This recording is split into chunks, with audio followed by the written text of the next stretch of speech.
Let's start with a bit of history more precisely. How and why RVs were invented? The concept of RV travel in Europe really began to develop in the 1960s.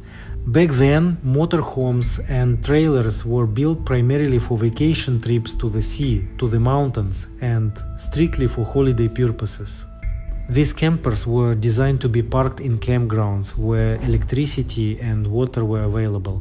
Traveling by RV in Europe meant moving from one campground to another, most of them pretty much identical. It was like traveling from one airport to the next. Different locations, same experience. But across the ocean in North America, the story was quite different. After the American colonies gained independence in 1783 and formed the United States, most of the settlers still lived along the East Coast, where seaports kept them connected to the world.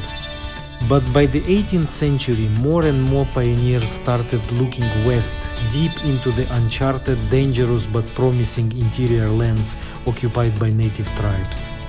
At first, it was hunters and traders, and later came settlers in search of new land and new opportunities. And so began the conquest of the Wild West. Caravans of wagons loaded with supplies, drawn by horses or oxen, rolled westward from the Mississippi River, across the Great Plains, through river valleys and native trails.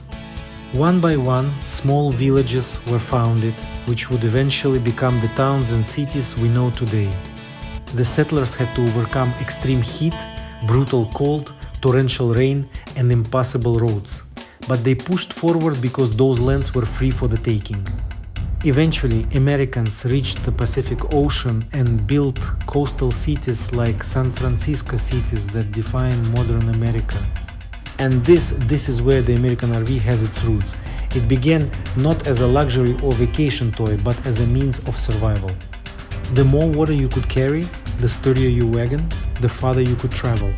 The farther you traveled, the better the land you could claim for free. The stronger your wheels, the faster you crossed rough terrain. A solid roof protected you from the scorching sun.